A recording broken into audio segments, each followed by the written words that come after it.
faire en sorte que le système de la protection civile provinciale soit intégré et efficace en renforçant le rapport entre les institutions et le bénévolat et en adaptant les procédures de planification des interventions de secours. C'est ce que prévoit le projet de loi de la protection civile approuvé par le Conseil provincial de Trento. Le renforcement des corps de volontaires des sapeurs-pompiers est un des points cruciaux de ce projet de loi. L'idée de créer une agence pour la protection civile a été abandonnée, mais une espèce de comité coordonnera toutes les activités de bénévolat. Le texte du projet de loi sera envoyé au Conseil des autonomies qui devra donner son avis. La discussion au Conseil provincial est prévue d'ici la fin du mois de janvier. Le Trentin et le Alto Adige continuent à se distinguer. C'est ce qui ressort des dernières statistiques sur la qualité de la vie dans les provinces italiennes divulguées ces jours derniers. Italia Oggi met Trento à la première place et Bolzano à la quatrième. Le quotidien économique Il Sole 24 Ore place au contraire Bolzano en tête du classement, suivi de près par Trento. Le chef-lieu du Alto Adige fait un bond en avant de 9 places par rapport à 2009. Celui du Trentin grimpe de 3 places. Les critères considérés ont été les suivants: travail, environnement, services pour les enfants, revenus, santé et sécurité. Les points noirs ne manquent pas bien sûr, comme le prix des maisons.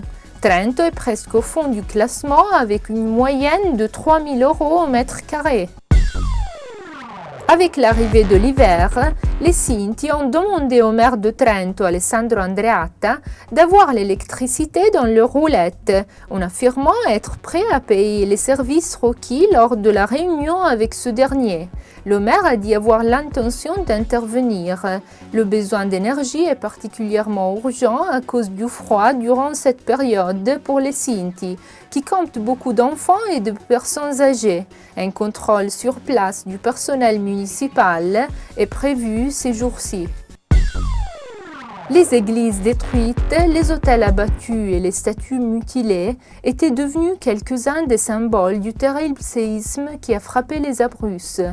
Le château du Buon Consiglio de Trento abrite quelques-uns de ces chefs-d'œuvre jusqu'au 1er mai, en attendant de les renvoyer sur le site d'origine. L'exposition Antiche Madonne d'Abruzzo, dipinti e sculture lignee medievali del Castello dell'Aquila, anciennes vierges des Abruzzes, peintures et sculptures médiévales en bois provenant du château de l'Aquila, permet d'admirer une vingtaine d'œuvres pouvant être datées entre la fin du XIIe et le début du XIVe siècle.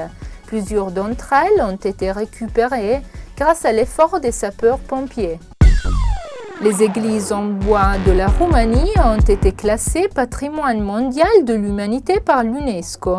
Une exposition jusqu'au 13 février prochain à Trento, dans les galeries de Piedicastello, permet de découvrir ces trésors du culte orthodoxe, l'histoire séculaire dont ils sont le témoignage et les territoires où ils se trouvent. Miracoli di Legno, miracles de bois, est en effet la documentation photographique et par image la plus grande et complète des églises traditionnelles de la Roumanie. C'est le fruit du travail entre le consulat honoraire de Roumanie pour le Trentin Alto Adige et les musées de la Transylvanie. Trento avait déjà organisé en 2007 une exposition sur une autre perle de la culture roumaine, les icônes sur verre. Le Palais Pretorio, Piazza Duomo à Trento, se transforme ponctuellement chaque jour à 17h en un grand calendrier de l'Avent avec des lumières et des chiffres qui indiquent le temps qui nous sépare de Noël. Ce calendrier s'ouvrira jusqu'au 24 décembre à 17h, à 18h, à 18h50 et à 20h avec un nouveau numéro et des vœux de paix dans un temps de langues différentes. Le calendrier du Palais Pretorio territorio est associé à la loterie Natale un dolce dono, dont le profit sera destiné au projet des associations qui animent le marché du bénévolat et de la solidarité.